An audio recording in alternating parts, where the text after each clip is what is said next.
Hi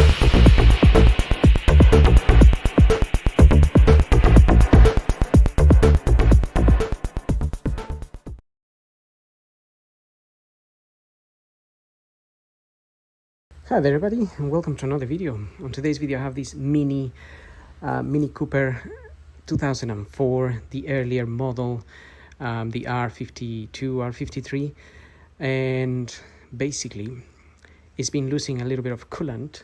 So when I had a look in here, the coolant is going down, not dramatically, but it is going down. So just having a quick inspection of it, I've noticed that there is coolant leaking from the thermostat housing here. So if I look down on the side of the thermostat housing, which is connected to the cylinder head, you can see the pink coolant around it. Now, so I'm gonna be replacing that housing with its gasket. So that's gonna be the job for today. Do remember, this is just a guide. If you decide to follow it, it's entirely at your choice. So another thing is, don't forget to like, follow, subscribe if you find the videos helpful, and if by any means you have any questions after, then go ahead and just ask me at the bottom. Otherwise, we're gonna crack on with this, and I think it's not a very difficult one to do, but we need some access to the area, and to get some access, I'm thinking perhaps removing the battery and the battery tray, and that means also removing the ECU, which is sitting just next to it, and perhaps the air filter housing, and that can give us a nice good view of the area. But we'll see as we get on. So let's concentrate on the battery section first. This cover needs to come out.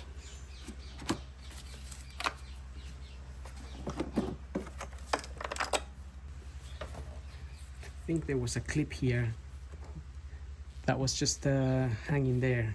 Basically it was broken, so it just fell off. Yeah, I can just see it on the side of the battery here. So that little clip there is sort of on the side here, where you push it in a little bit and this pops out, but this came out very easily, so it must have been broken already.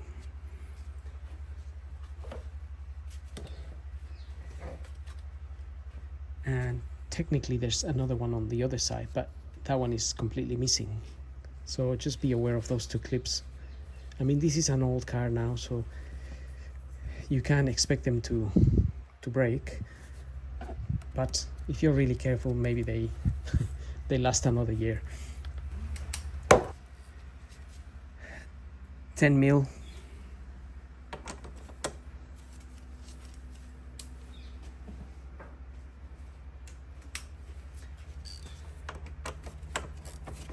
Just disconnecting the negative terminal.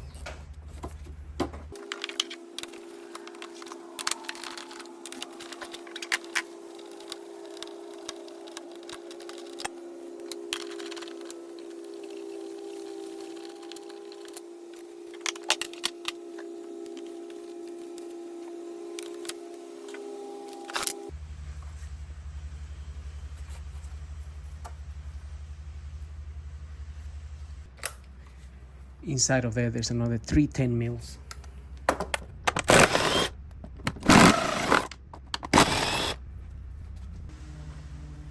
Normally we can slide the ECU out. Perhaps we don't need to unplug it.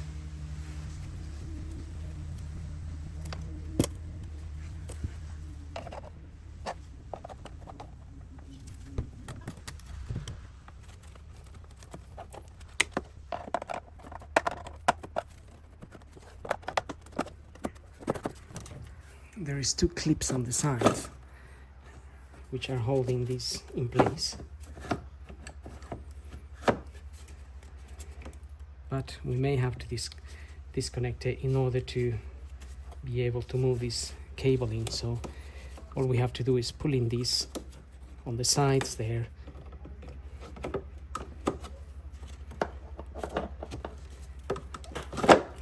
That comes out like that. And maybe the other one we can leave there. That's our ECU out. Right, okay, with all that out of the way, there is another 10mm bolt which is hiding just outside the box, down in between the air filter box here and this, obviously the battery. So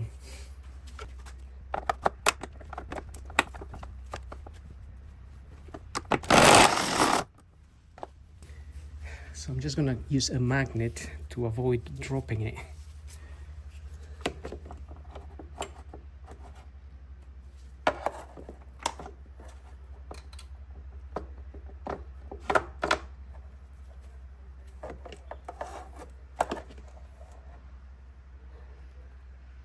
Unless it's already dropped.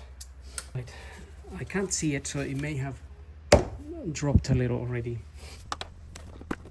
No, it's already.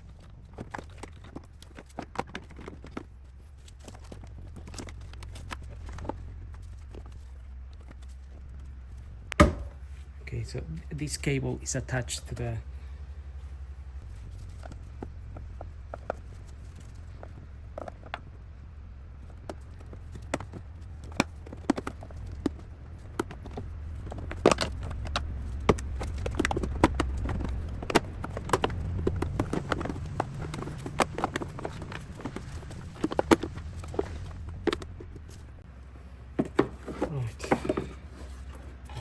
battery cables are attached to it at the bottom here.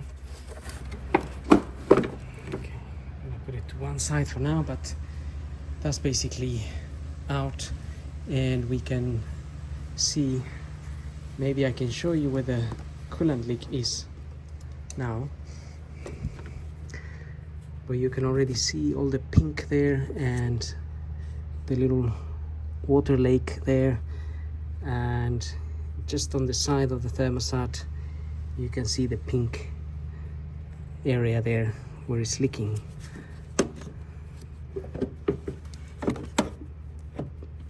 Now we have access to one of the bolts there. The other bolts are on this side, so maybe removing the airbox will help us with access. So I removed the airbox, so it was plugged in, so you can see here these little plastic clips plugged onto the box there. Also this one, but the little clip there snapped. So again, these are the things that happen when you're working with this old stuff. But what I wanted to show you is where the 10mm dropped, the one that I took out of here, and it dropped on the side. So I was expecting it to just be quite visible. So that 10mm came out of here and it dropped. Nowhere to be seen. But where did it drop? It dropped to the back there.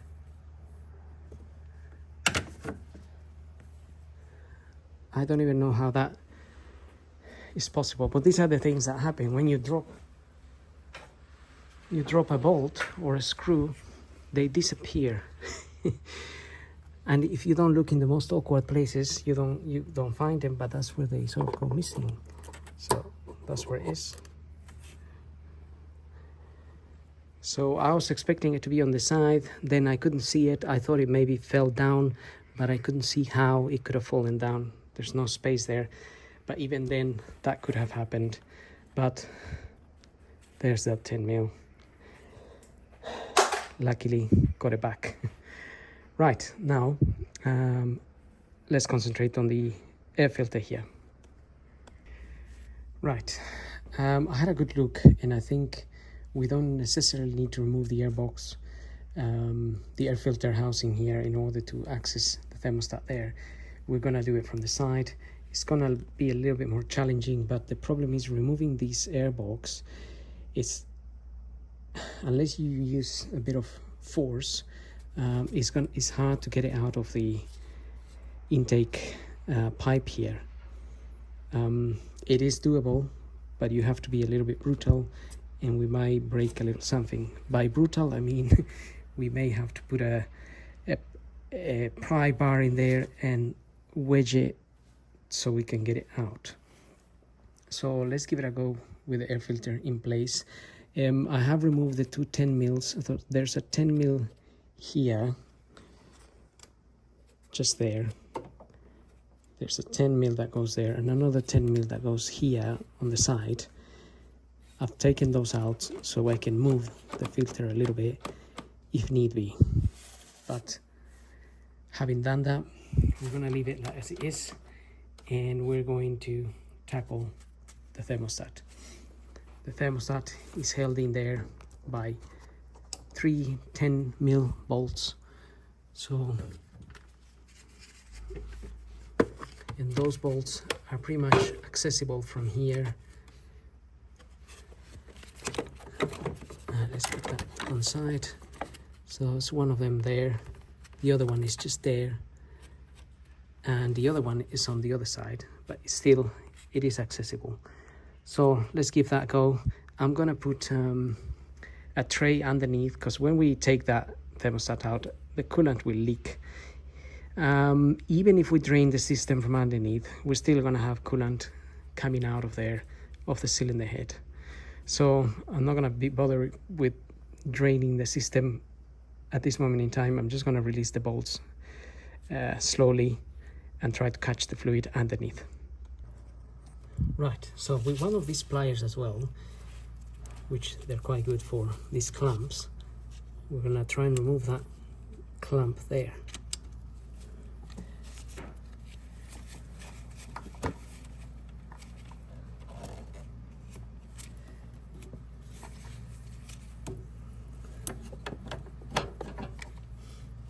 That's out, and perhaps try to loosen that hose. These hoses are gonna be stuck as they usually are.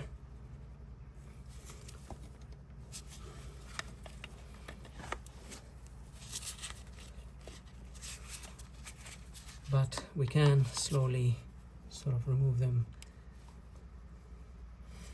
Let me take this one out as well.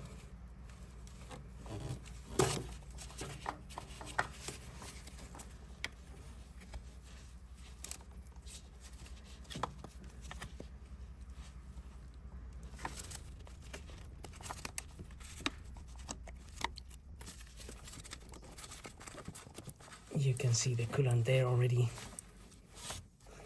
wanting to come out.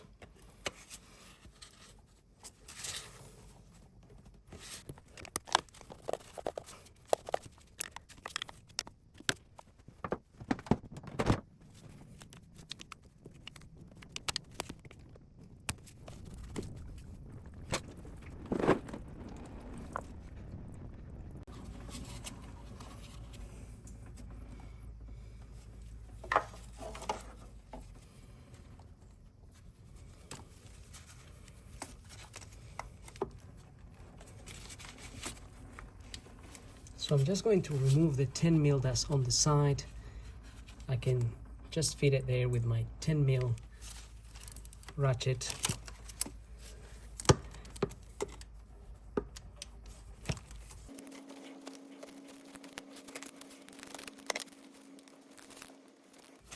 The challenge that we may have is that there is another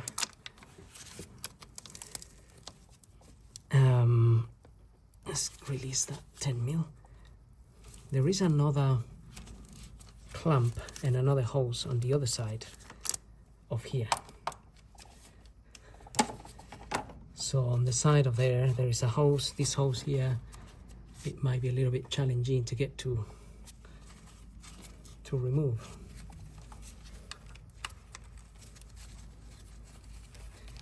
Right, so I'm just taking that 10 mil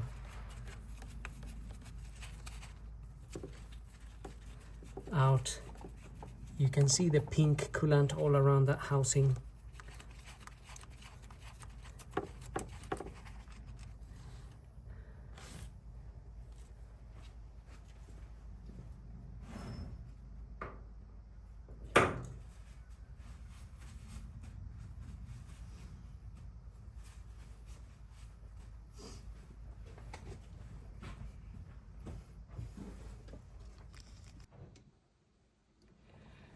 So I'm gonna get the one on the side here.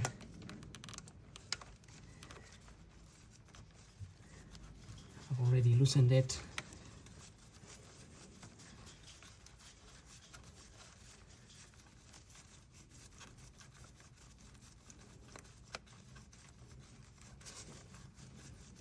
And again, I'm going to attempt grabbing it with a magnet.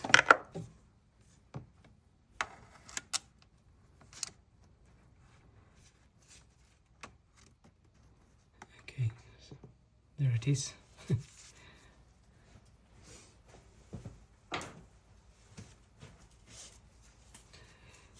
And we can, this is cable tied. We should cut this cable tie here for this wiring here.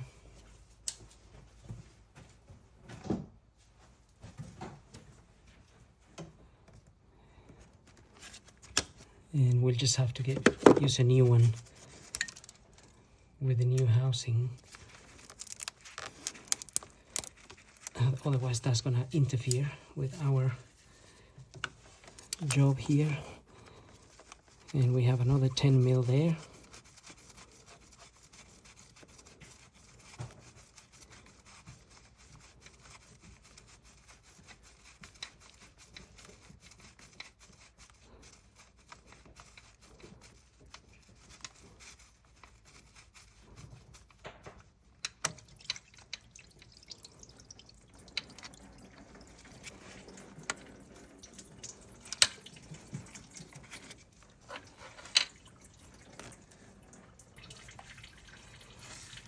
So a bit more coolant.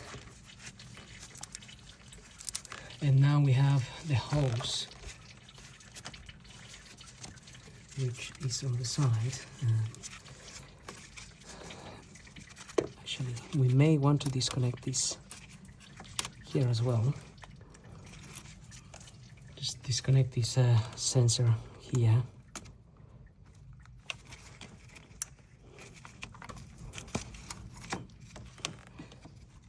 So pull that red tab back and then press the clip that's just there, and remove that there, so we can have a little bit of flexibility here with this wiring.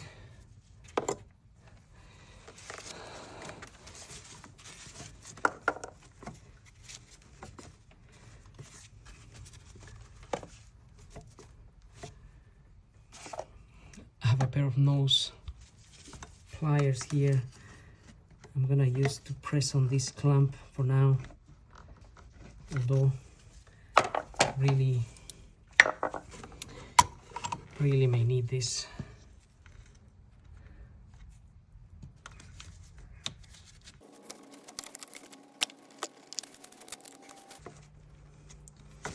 Right, looks like I got the clamp. But we're gonna need to unstuck that hose there as well.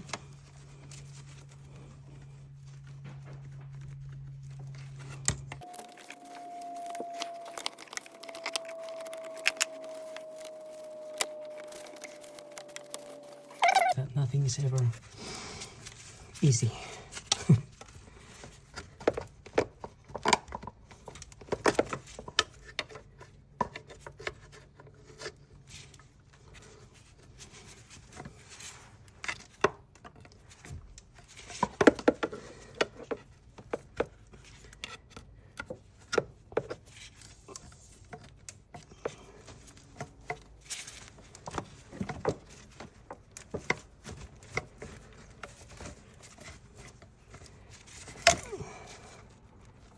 Okay, well, the hose is loose.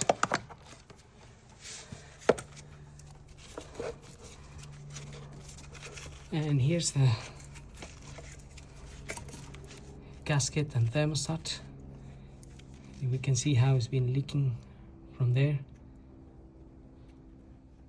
It should really look something like clean like this.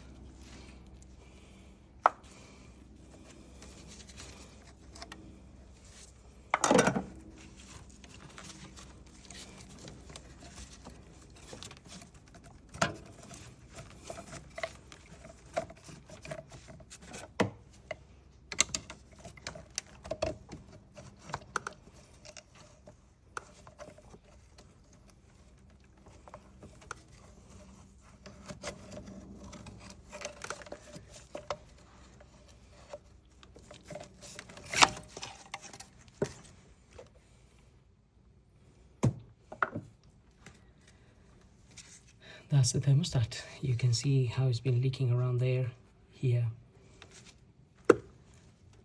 So the new one should come with a new gasket. We might as well change the thermostat.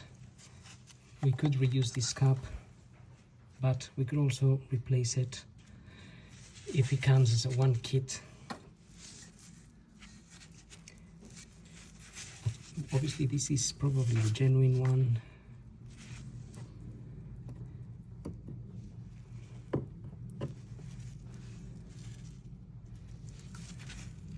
Zero 4777 858 AB, it says there.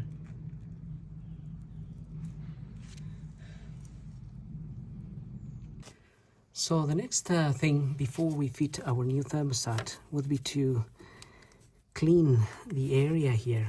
You can see the surface is so dirty. You don't want to put your new thermostat on that. So ideally, when I give it a clean, you could use some emery paper to sort of sand the area, but I'm just gonna use this knife first to clean a little bit. Nothing, although seems to be doing a good job.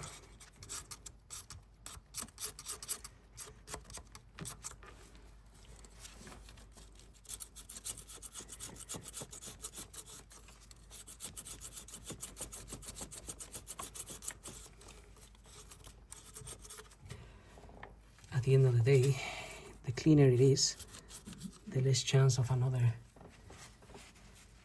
leak with the new one.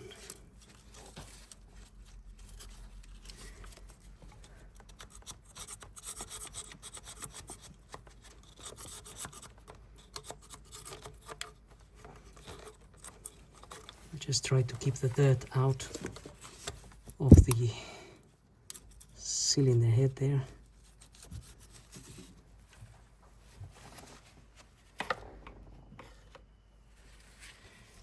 So you can see basically what I'm doing here. Just trying to keep the area clean and give the whole area a nice clean. So I've cleaned the area nice and clean. Need to do, I can see I need to do a little bit more there in that corner where the orange is. But I just wanted to show you, I've got my thermostat here. Thermostat, new one. From this company, Circ Automotive. Apparently they do cooling stuff. It came with a cap, but I may reuse the old one. We'll see. Here's the thermostat with the gasket. The housing did come with another gasket as well. So I guess if you're not changing the thermostat, this housing will come with a gasket. But if you change the thermostat as well, this thermostat came with a gasket. So anyway, I've got two. So now I'm going to prepare those. All we have to do is really fit that in there. And I will put a little bit of multi-purpose grease around this gasket just to so when we put it in, it can slide nicely around where it's supposed to go. So I'm just going to clean that a little bit more and we're ready to fit this back. Okay, here's my thermostat. You can see the shiny bit is the multi-purpose grease. I've also added the multi-purpose grease to where the hose goes in there and here. It makes it easier, a lot easier to slide in.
Okay, so putting that hose is a bit of a pain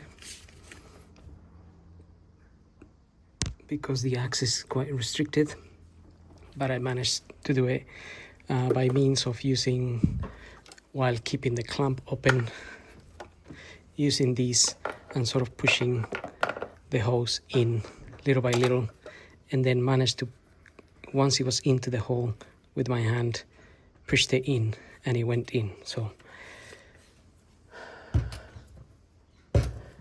that's good news. We can now concentrate on getting the bolts on. And I was looking at a website, doing some bit of research for the torque setting. It says 8 Newton meters for those 10mm bolts. So now it's just a matter of getting the bolts in. I got 2 of them in. And also I was making sure the gasket is sitting properly. So I removed 1 bolt, made sure it's sitting properly, and fit it back in. Now I have 1 more bolt to put in and then torque it. Okay, I've got a bit of paper wedged onto that bolt so I don't drop it, but that's the one that goes behind. Yeah.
Okay, so although I've done them to 8 Newton meters, other thermostats similar suggest 10 to 12 Newton meters.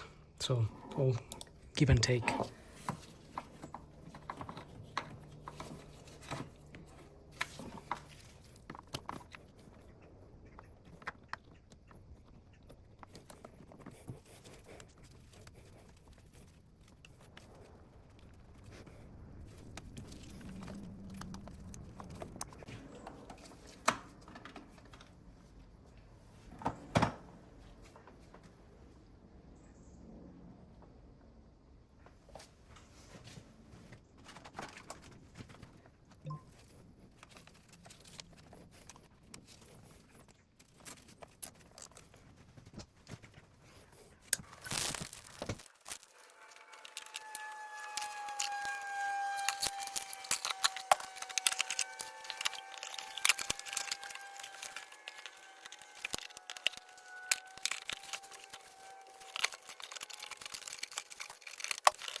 Right, if you got to this point, well done.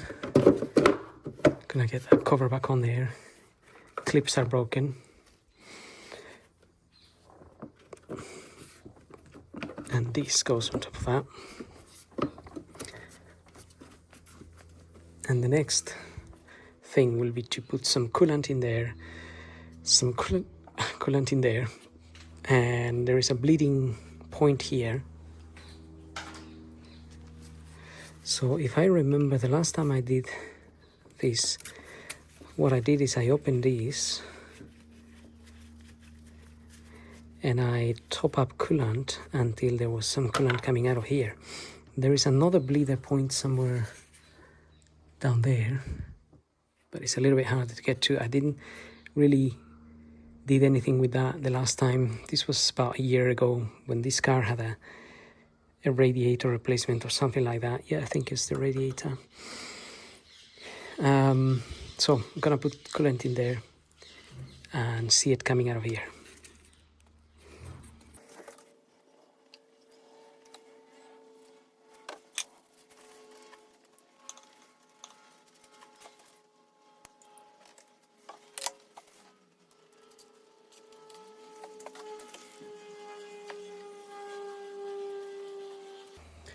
Okay, that's pretty full.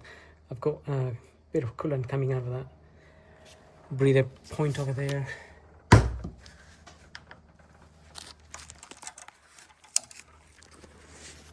So just there.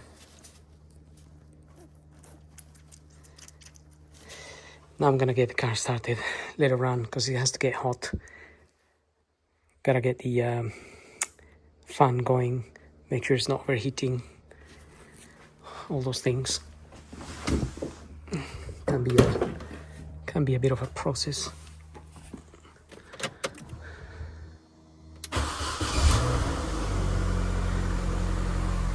And obviously we want to make sure there's no coolant leaks anymore. So we may have to check the car from underneath or whatever, or obviously there will be drips if there's anything obvious.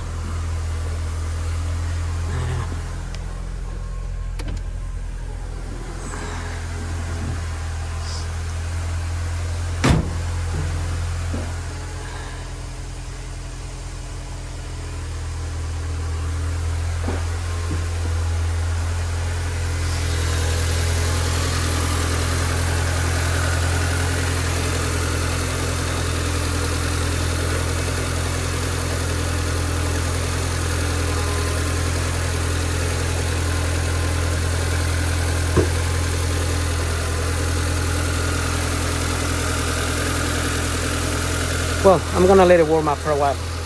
So the car is getting hot. That's gone down a little bit, not much, up and down. But also, I've just wanted to show you the other breather point. It's down there. I opened it a little bit.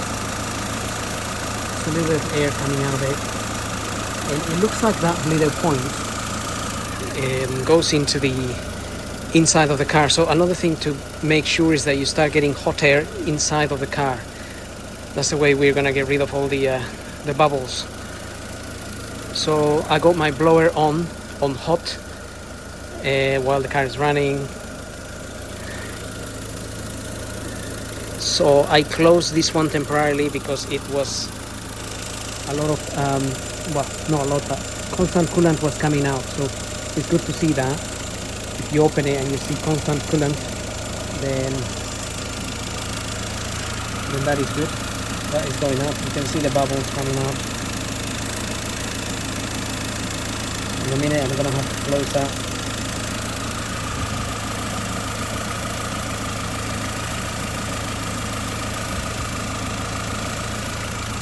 So it doesn't overflow.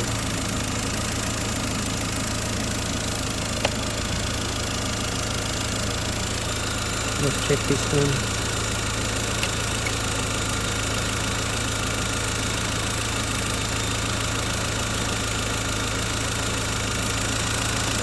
So I see a few bubbles but no coolant coming out.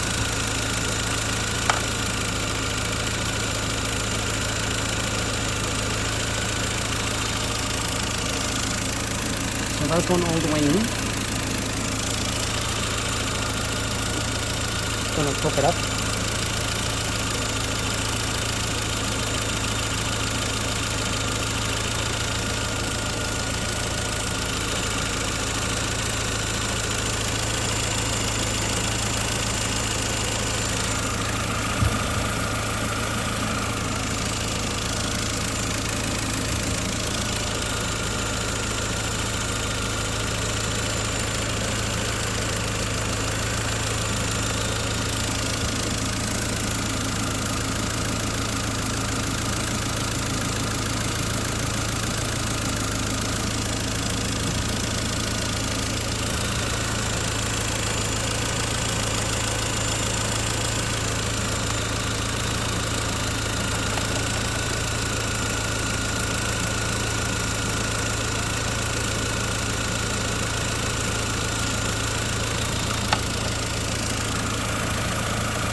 see how the temperature is doing and whether we have hot air or not.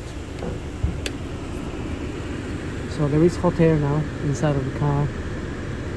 Temperature is doing okay at the moment.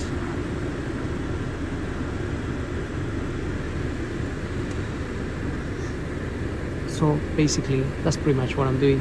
I'm just opening the valves. My camera died and I had to carry on doing the bleeding.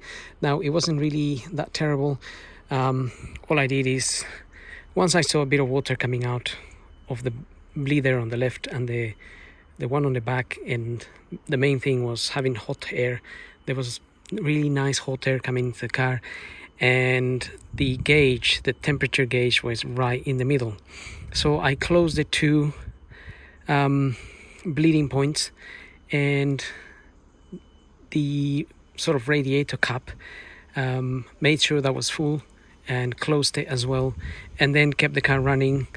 I revved it up a little bit to hurry things up. It got hot. Thermostat started working. No major leaks. Took it for a little drive. Came back, no overheating. Everything is fine.